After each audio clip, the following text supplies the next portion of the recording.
Let's talk England then with our panel. Lee, I'll start with you. Tuchel arrived to great fanfare, didn't he, a year or so ago as the man they hoped the FA would win the World Cup. He's 4 games in. How do you assess the job he's done so far? Good question. I don't see a lot of change. I really don't. And I don't want to sit here and be negative at all. I think... But you're going to be. Yes, well, I am going to be. Listen, I think, you know, we look at the Southgate era and he got criticised, you know, every single international game for how he set up, players he picked, all the rest of it. And I don't see much change in what Tuchel's done so far. I think, you know, squad that he's picked, I know he's experimenting, but I expected maybe him to come in and really give us something different to go at. You look at the likes of Lee Carter, who came in, had a little spell, and he did something different. He tried different players. He probably tried to be a little bit more attack-minded, and he got shut down because they had that defeat at Wembley. Listen, I just think that Tuchel still find his feet. I don't know if I wouldn't say he hasn't got the time to do so, but I think he's got to get something going quite quickly, you know, when we're approaching this World Cup. And automatically, I'm looking at some of the things he's looking at, and we're talking about midfield areas. He's talking about John Stones maybe coming into a midfield area. I feel like we're going back and we're doing a similar sort of thing to what Gareth's done, really. And that's what frustrates me, because we've got so many world-class players, I feel, in that forward area that we could highlight. And we're now looking at a defender stepping into midfield when we have the likes of Declan Rice, who's played there for quite some time at West Ham. I know he plays in a different position for Arsenal. You know, we've got the likes of Bellingham. I think you start thinking about changing and altering that midfield area, automatically I'm feeling that's a bit of a negative step back for us. We've got so many exciting players in that front area that it's so hard to pick. It really is.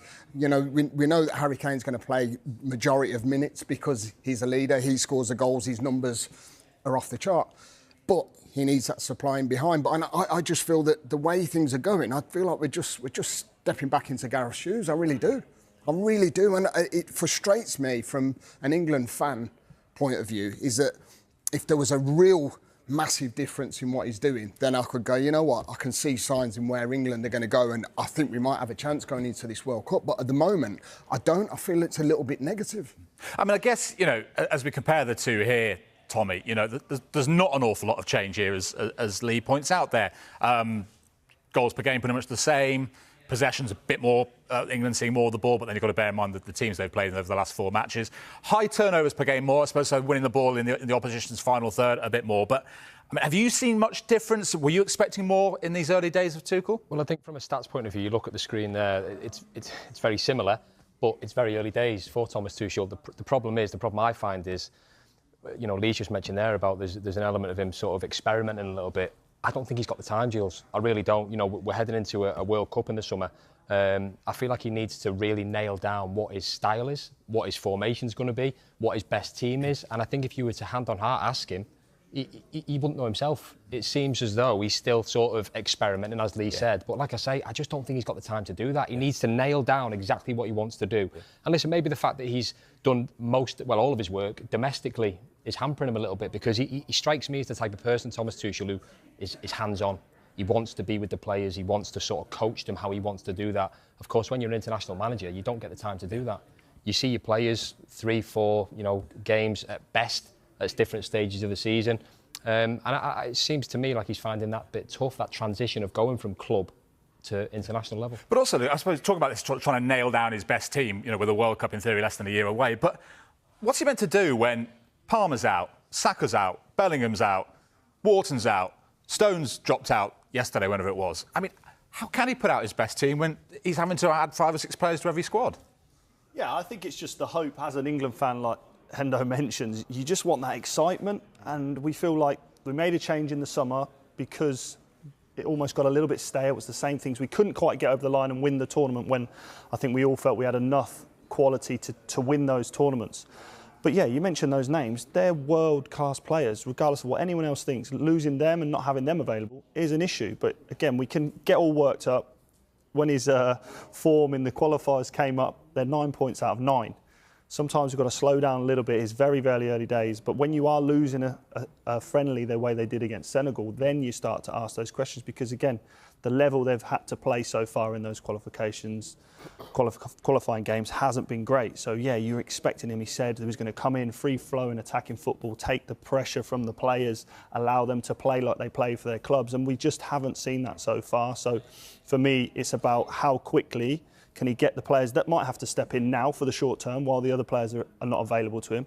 But it's an opportunity for them as well to come in and play for England with that freedom, which us as England fans want to see week in, week out when they do have those international breaks. They've got an overload of exciting talent, though, in that forward area. So, I mean, I know there's lots of players that have dropped out, and I know that he wants to get nailed down exactly what sort of team he actually wants. But listen, it's going to change throughout the year, isn't it, for sure? You know, this is a good opportunity for some of these players that have been drafted in or were on the sort of fringes of actually getting into Tuchel's plans. Is that this is their opportunity now to really go and shine.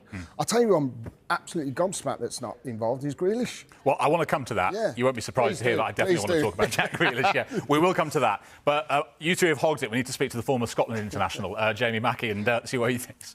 Always giving me the evils there.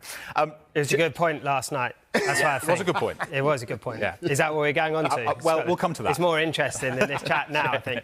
They've covered all bases, George. Well, Grealish will come to, but I mean, you talk about sort of the midfield, which is a big area of contention at the moment, and you know, injuries, etc., people's out of form, whatever. How big an opportunity could this be for Elliot Anderson? We talk about Rice and Bellingham. We think we've all set that they're two of the three. Could this be Anderson's chance to shine? Yeah, amazing opportunity. I think that these opportunities come up and it's your chance when we talk about a Bellingham, we talk about a Rice. They're almost nailed on, aren't they? Well, they are nailed on to play, I'd say, in anyone's team. So I think that for him to have an opportunity while one of them's out and him to play, for one thing I'd say is he definitely deserves it. I think he's a brilliant talent and I think he's shown that. I think Newcastle clearly... It wasn't a decision on how good he is that he's left. It was because of the rules now, and they were gutted to lose him, and that says it all about him. But look at his vision, brilliant pass of the ball. But not only that, he can get up and down.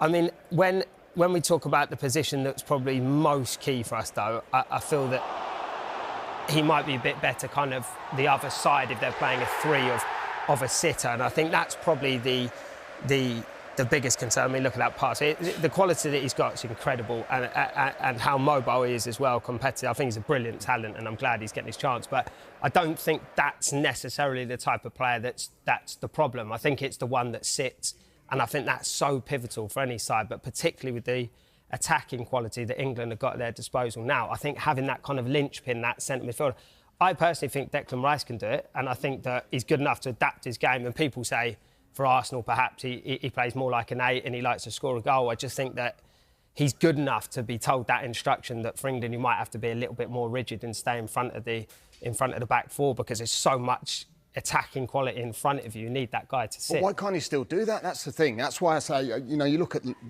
comparing to Rodri. I'm not saying that there's the same level, but Rodri does the same thing for Manchester City, doesn't he? He's a sitter and he can go and join in. Yeah. I think at times it's almost like you're playing in that position. You're a robot.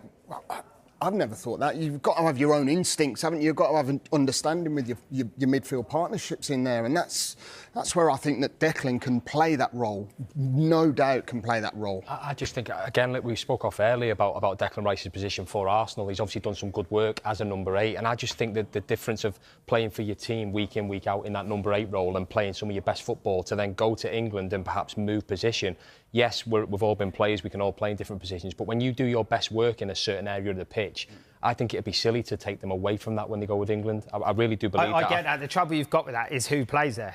And I'm saying he's that good. Yeah, that's what I'm saying. He's the best option. If you haven't got a defined number 6 who's best in the world, we're talking Casado-type player. If we haven't got that, we've got to find the next best option to do that.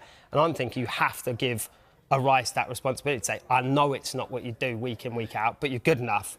Well, it's interesting as well, isn't it, that Tuchel's come out and said about John Stones, perhaps even going in there. I mean, that says it all, really, in terms of the lack of that type number 6 type player, that profile of a Rodri, like Lee just said then, is the sort of player to break things up and give things to the people further up the pitch, the likes of Cole Palmer, and, you know, them types of players. But if it weren't for injuries, isn't the answer for that position staring in the face Adam Wharton?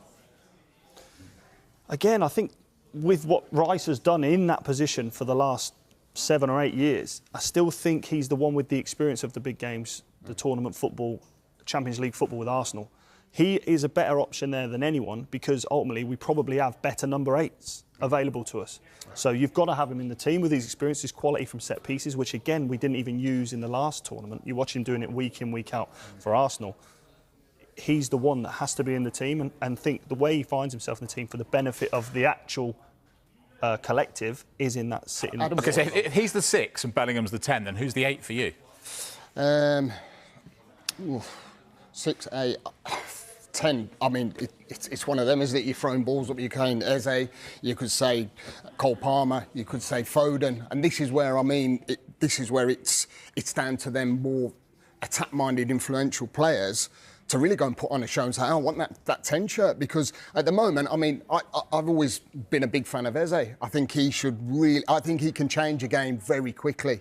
And I think with the way that England play, with probably a bit more direct wingers, I think that little bit of flair in there and someone who's going to get on the ball and someone's going to win a challenge or get a foul on the edge of the box and pick that pass through to Harry Kane. Because I think sometimes he comes under so much scrutiny, Harry Kane, but doesn't always get supplied. I think part of the problem's been how you said it there, Jules, that you've got a 6, an 8, a 10. I mean, everyone makes up all these crazy formations. I don't know what that one was, actually, to be honest. Just the straight, strong spine, that. Really strong spine. Yeah. But, you know what I mean? If they play in the group stage, how many times have we seen it that you can go... It's almost like you could throw everyone on the pitch and they're going to win the game most... It's more when you come up into the semi-finals, you're going to have to play something a bit different. You might have to play the 2 sitting with a 1 in front, or... I really like the 1 sitting with the 2 8s because there's so many good players in that option who can both do exactly what Hender said, get up and back. Like, you're playing for England. You can't just play and sit when you haven't got the ball. If they come up against the France or Spain, you know, you've got to play a different way to when you might play against, with all due respect, someone in a qualifying game. Well, today would be a perfect scenario, wouldn't it, to try out, you know, Declan and Anderson maybe, that probably play 2 8s. But as you said, you know, if you want to play a Stones in there when you're playing against a France or a Spain, totally understand that, because you know that we have to defend gamely. They've got big players that can punish you. But on the other side of it, you know, we've got players that can punish, and that's where I think in these games, this is why I don't feel that we blow teams away enough. I know they sit back and make it hard, but you need special players that can certainly unlock these defences.